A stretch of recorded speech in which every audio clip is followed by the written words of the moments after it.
성경에서 중요한 단어 가운데 하나가 바로 뭐냐면 복자로 시작하는 단어가 있습니다. 뭘까요? 복음이에요. 이 복음이라고 하는 단어가 신약성경 마태복음에서 요한계시록까지 113번 나옵니다. 근데 그 가운데 복음이라고 하는 단어가 가장 많이 나오는 성경이 있습니다. 혹시 감 잡으셨어요? 로자로 시작해요. 로마서예요. 로마서라는 이 성경 속에 복음이라고 하는 단어가 14번 나옵니다. 근데 14번 나오는데 그 중에 로마서 1장에 복음이라고 하는 단어가 7번 나옵니다. 이게 로마서 1장 자체가 바로 복음을 담고 있는 복음장입니다. 근데 복음은 복음인데 로마서 1장 1절에 보시면은 그냥 복음이 아니라 그 앞에 하나의 단서가 붙어 있습니다. 무슨 복음이에요? 하나님의 복음이에요.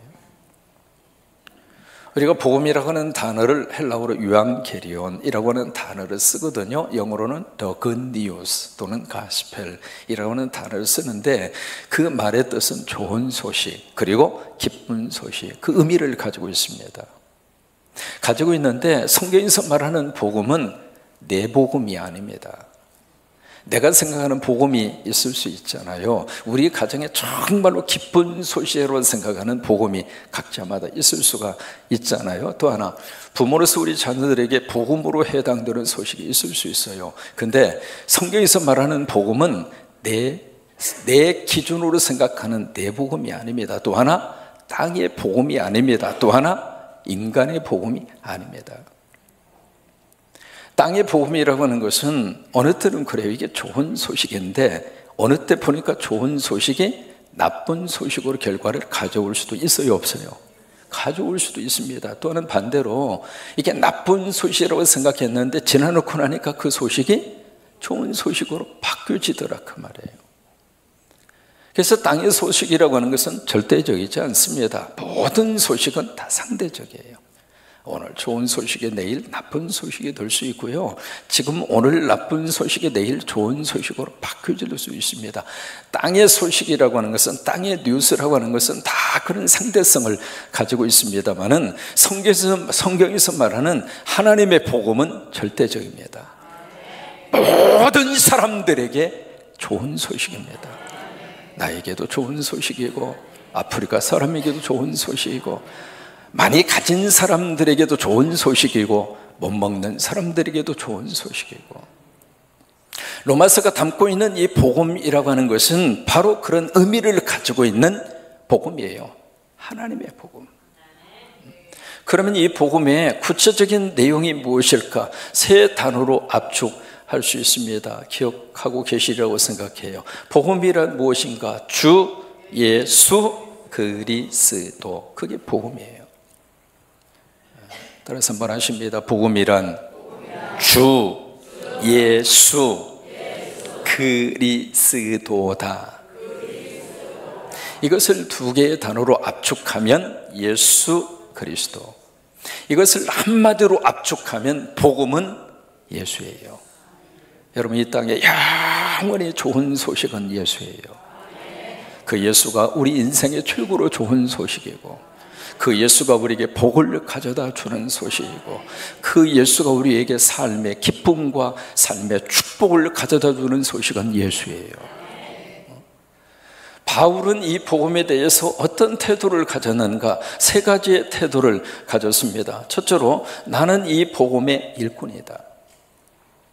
두 번째로, 나는 이 복음에 대해서 어떤 마음을 가지고 사는가? 나는 이 복음에 대해서 빚진 자로 살고 있다. 세 번째로, 오늘 말씀을 통해서 바울은 나는 이 복음에 대해서 어떤 마음을 가지고 사는가? 나는 이 복음의 자랑꾼이다. 이게 복음에 대한 사도 바울의 자세입니다. 1장 1절에 보시면 하나님이 나를 사도로 부르셔서, 여러분, 나를 부르신 분은 하나님이세요. 가브리엘로 나를 부르신 분이 하나님이시고, 이 교회의 직분자로 부르신 분도 하나님이시고, 성광교회 교인으로 부르신 분도 하나님이시고, 하나님이 우리를 불러주셨어요. 그래서 사도로 하나님이 나를 부르셔서 이 복음을 위하여 택정함을 입었나니, 무슨 얘기냐면 나는 복음의 일꾼으로 산다. 나는 다른 것을 위해서 삶을 사는 존재가 아니라 나는 복음을 위해서 내 삶을 산다. 이게 바울의 인생관이라 이 말이에요. 또 하나 바울은 이 복음에 대해서 나는 복음의 빚진 자다.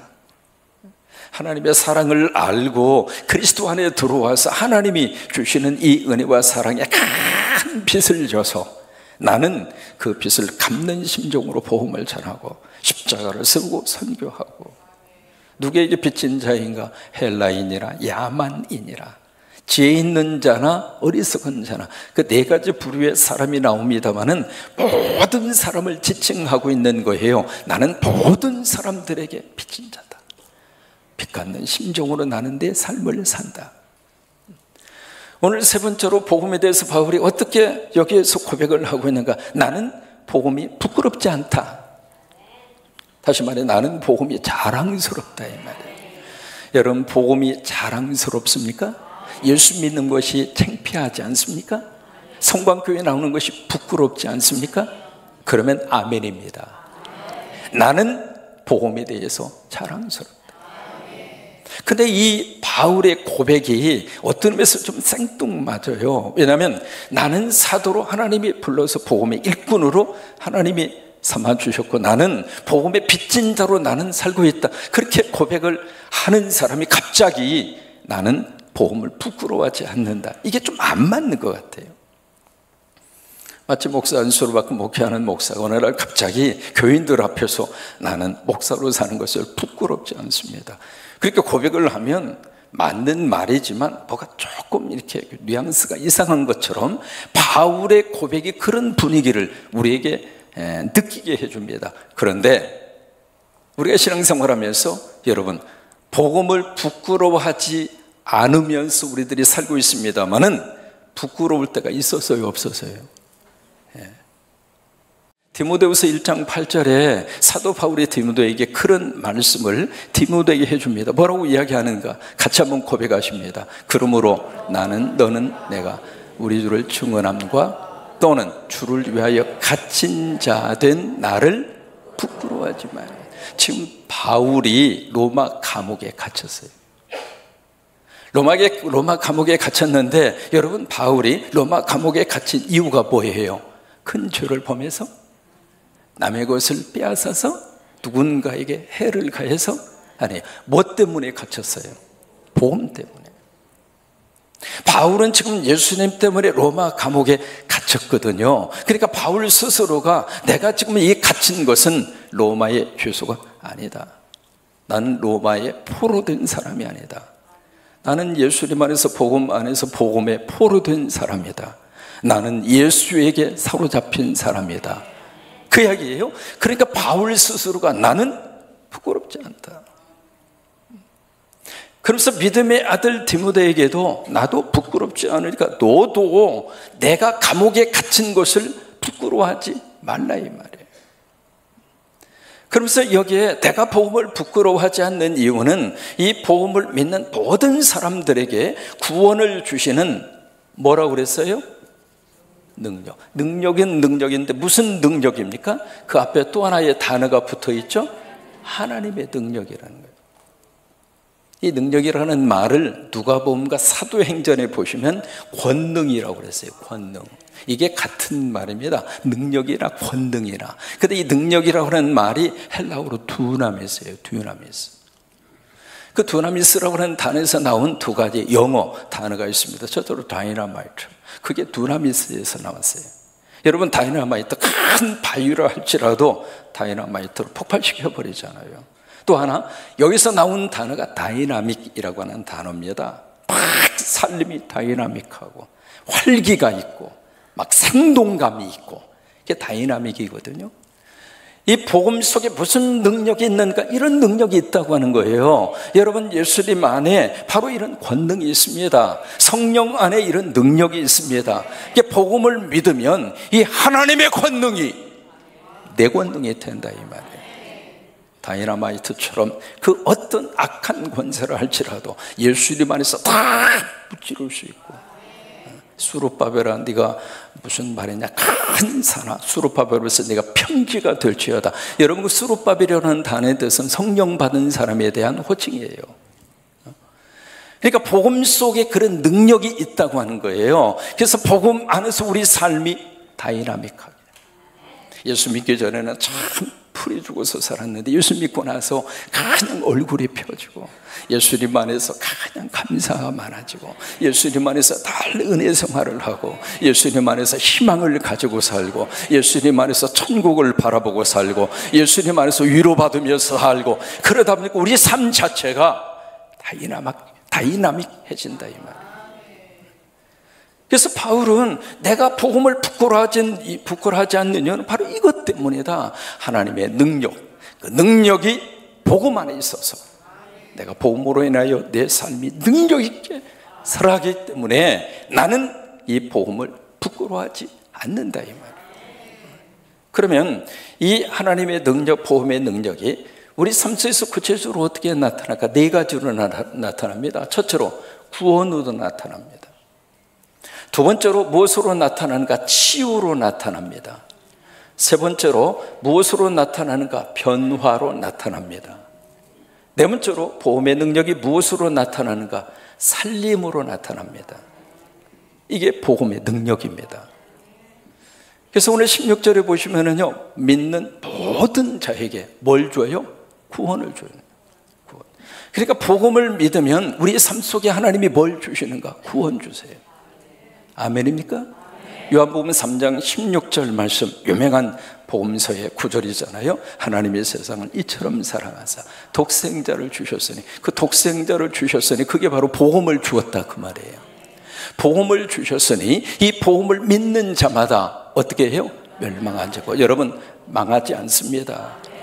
복음을 믿으면 멸망하지 않습니다. 복음을 믿으면 지옥 가지 않습니다. 영생을 어떻게 하려 하시면더라. 이게 구원이에요. 사도행전 16장 32절 말씀에 거기에 빌립보 간수 집에서 부흥회가 열렸잖아요. 그래서 이제 바울 사도가 그 간수와 거기에 있는 식구들에게 준 복음의 메시지가 있습니다. 주 예수를 믿어라. 그리하면 뭐예요? 복음을 믿어라 그거 아니겠어요? 복음을 믿어라. 주 예수를 믿어라. 복음을 믿어라. 그리하면 너와 내 집이 뭘 받아요? 구원을 받으리라. 로마서 10장 20절에 보시면은 그 구원에 대해서 이렇게 우리에게 메시지를 주십니다. 사람이 마음으로 믿어 어디에 이르러요? 의로. 우리가 믿으면은요, 하나님의 자녀의 자리로 가는 거다. 그 다음에 입으로 시인하여 어디에 이르러요? 구원에 이른다 이 말이에요. 가장 중요한 질문 가운데 하나가, 여러분 구원의 확신이 있습니까? 그 질문이에요. 여러분 묻습니다. 구원의 확신이 있으십니까? 여기에 대해서 확신이 없이 신앙생활하면 자꾸 흔들려요. 여기 이제 전쟁이 일어나고 불안하고 걱정이 되고, 그러면 예수 믿는 사람이 구원의 확신이 없으면 다 그냥 불안과 걱정과 두려움 속에서 살아요. 그런데 구원의 확신 있는 사람은 세상이 요동친다 할지라도 복음 안에서 하나님 바라보고 살아갑니다. 다시 한번 묻습니다. 여러분 구원의 확신이 있으십니까? 이게 전도 폭발이라고 하는 훈련을 받으신 분이 있을지 모르겠습니다만은, 전도할 때요, 가장 먼저 만나는 사람들에게 던지는 첫 번째 질문이 있습니다. 오늘 밤 당신이 죽으면 천국 갈 확신이 있으십니까? 여러분 구원은 누가 주는가? 복음이 줍니다. 그러니까 복음의 능력은 무엇으로 나타나는가? 이 구원으로 나타나는 거예요. 두 번째로 복음의 능력은 무엇으로 나타나는가? 치유로 나타납니다. 그래서 마태복음 4장 23절에 예수님의 3대 사역을 쭉 거기에 기록을 했는데, 첫째로 온 갈릴리에 다니사. 첫 번째로 무슨 사역을 하셨는가? 회당에서 뭘 하셨어요? 가르치시고. 두 번째로 천국 복음을 전파하고. 세 번째로 중요한 포인트입니다. 백성 중에 있는 모든 병, 한두 가지 병이 아닙니다. 모든 병과 그 다음에 모든 약한 것을 어떻게 하셨어요? 고치셨어요. 따라서 한번 해보실까요? 치유는 하나님의 뜻입니다. 여러분 예배 드리시다가 치유 받으세요. 설교 들으시다가 치유받으시고요. 하나님의 뜻이에요. 이게 육신적인 질병뿐만이 아니라 영적인 질병 또 하나, 정신적인 질병 또 하나, 가슴 속에 남아있는 우울증과 상처와 아픔과 고통까지. 우리 한국 사회 속에 가장 심각한 질병 가운데 하나가 우울증입니다. 미국 사람에 비해서 일본 사람이 우울증 환자가 2배가 많습니다. 근데 일본 사람보다도 우리 한국 사람의 우울증 환자가 일본보다도 2배가 더 많습니다. 미국 사람에 비해서 한국 사람의 우울증 환자의 숫자가 4배가 많습니다. 우울증이 어디로 우리를 끌고 가는가? 자살로 끌고 갑니다. 여러분 예배 들으시다가 복음 때문에 다 우울증이 떠나갈지어다.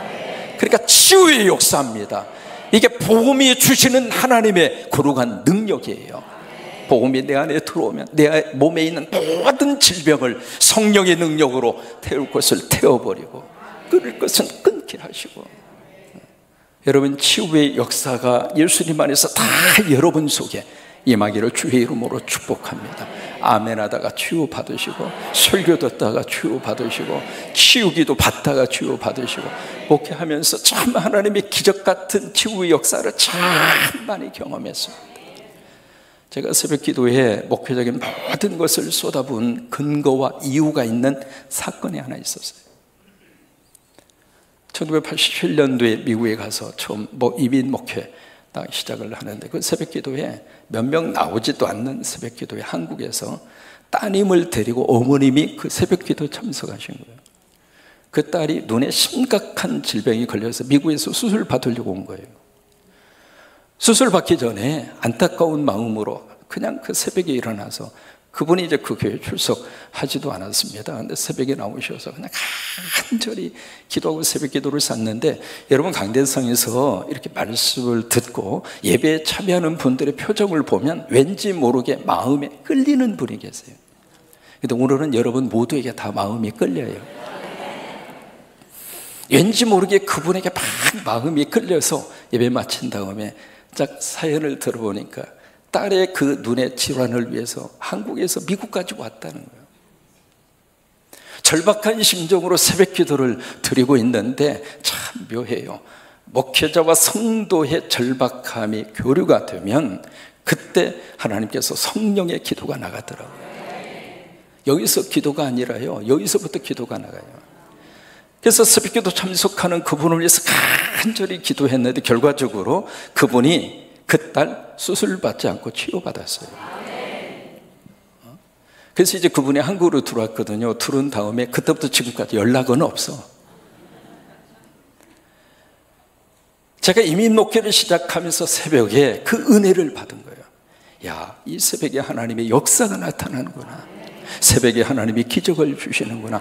여러분 새벽뿐만이 아니라 믿음으로 나오면 하나님이 기적을 주세요. 그래서 이것이 바로 복음의 능력입니다. 치유의 능력이에요. 그래서 예배 드리시면서 눈물과 아픔도 다 치유받으시고, 그저 예배 드리고 갈 때에는 할렐루야, 주님 한 주간 주님과 또 살겠습니다.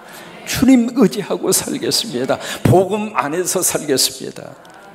세 번째로 복음의 능력이 무엇인가? 바로 변화입니다. 고린도후서 5장 17절 말씀, 유명한 말씀이잖아요. 같이 한번 고백하십니다. 그런즉 누구든지 그리스도 안에 있으면, 자, 복음 안에 있으면 그 말이에요. 어떤 사람이든지 복음 안에 있으면, 내가 예수 믿으면 그 말이잖아요. 그리스도 안에 있으면 새로운 피조물이라. 보세요, 이전 것은 어떻게 했어요? 자, 여러분 과거 다 지나갔어요. 교인들끼리 절대로 과거 묻지 마요. 과거를 묻지 마세요. 이전 것은 지나갔어요. 과거는 과거대로 의미 있게 내 삶 속에서 그냥 지나간 거예요. 과거 때문에 더 이상 애달파하지 마시고, 그때 세 번째 남자한테 갔었어야 하는데 그 무슨 소용이에요? 이미 끝난 건데. 지나갔다 이 말이에요. 지나갔다 이 말이에요. 이미 홍해 건넜어요. 더 이상 애굽 그리워하지 마세요. 이전 것은 지나갔으니 보라, 뭐가 됐어요? 새 것이 되었도다. 여러분, 예수님 안에서 다 변화받으셨어요. 어떻게 저 사람이 저렇게 변할 수 있을까? 뒤쫓아가 보니까 계복동 3-1 건물로 들어가는 거예요. 봤더니 성광교회 교인이요. 복음을 믿으면 사람이 달라집니다. 예수 믿으면 그 인생이 달라집니다. 이런 이복 다 받으시기를 바랍니다. 네 번째로, 이 복음이 주는 권능과 능력이 무엇인가? 살림이요, 살림. 요한복음 6장 57절의 말씀, 살아계신 아버지께서 나를 보내심에 내가 아버지로 말미암아 사는 것 같이. 여러분, 대한민국은 하나님이 보호하셔서 여기까지 살아왔습니다. 주변 환경이 아무리 요동친다 할지라도 여기에 하나님이 보호하시면, 우리나라를 하나님이 보호하시면 이 나라는 앞으로 살 겁니다.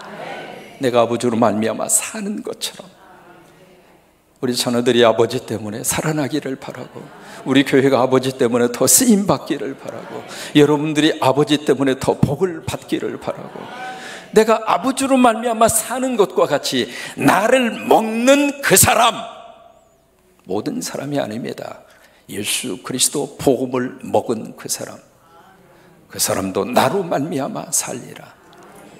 여러분, 이게 살림의 역사, 살림의 역사. 바울은 복음 안에서 나는 복음의 일꾼이 되었고, 나는 복음의 빚진 자이면서 또한 나는 복음을 자랑으로 생각한다. 난 복음이 부끄럽지 않다. 왜? 복음이 하나님의 능력이니까, 복음이 하나님의 권능이니까, 그 능력을 통해서 다이나마이트 같은 폭발력이 나오고, 복음의 능력을 통해서 내 삶이 다이나믹하게 바꿔질 거니까. 그래서 복음을 통해서 하나님이 나에게 구원을 주시고, 복음을 통해서 나를 고치시고, 여러분, 치유의 역사가 예배 때마다 강력하게 임하셔서 다 치유받고 가세요. 복음이 나를 치유하고, 복음이 나를 새롭게 만들어서 변화시켜 주시고, 복음이 우리 가정을 살려주고, 우리 자녀들을 살려주고, 우리 민족을 살려주고, 전라북도를 살려주고. 그래서 나는 복음이 자랑스럽다. 의료학계의 의사 가운데 가장 인상적인 인물 가운데 하나가 바로 제임스 심프슨이라고 하는 저분입니다. 왜 저분이 의학계에 아주 그 거목이냐면 마취제를 만든 분입니다. 1853년에 빅토리아 여왕이 왕자를 출산할 때 너무 고통 속에서 사경을 헤맸을 때 바로 저 심프슨 저분이 개발을 한 마취제를 통해서 이 왕자를 낳습니다. 거기서부터 이제 저분이 개발을 한 마취제가 인정을 받은 거예요. 그래서 영국의 황실에서, 스코틀랜드 출신 의사인데 저분을 가르쳐서 영국 황실에서 경이라고 하는 칭호를 줍니다. 그대로 의학계에서 제임스 심프슨이라고 하는 분이 여러 가지 많은 업적을 남깁니다. 노년에 제자가 그에게 묻습니다. 선생님, 당신이 지금까지 살아오면서 가장 위대한 발견이 뭡니까? 그리고 당신이 지금까지 했던 업적 가운데 최고로 자랑할 만한 것이 뭡니까? 여러분, 인류 역사상 마취제는요 엄청난 혜택을 주었습니다. 여러분, 그렇잖아요. 치과에 가셔서 이빨 뽑는데 그거 아파가지고 마취제 놓으면 몽롱하기는 하더라도 아프지 않고 뽑아낼 수 있잖아요. 근데 마취제가 없었다면 생이빨을 빼야 될 거 아니에요. 이 생각만 해도 우리가 견딜 수가 없잖아요. 근데 그 모든 고통에서 바로 저분이 마취제를 개발해서 인류 역사에 공헌을 끼친 거예요. 그래서 제가 그 질문을 던졌을 때 그 질문을 받고 심프슨 의사가 했던 말이 있습니다. 내 인생 가운데 최고의 발견은 내가 교인이라고 하는 거. 두 번째, 내 삶 속에 있어서 내가 최고로 자랑하고 싶은 것은 예수가 나의 구세주라고 하는 거. 나는 그것이 최고로 자랑스럽다.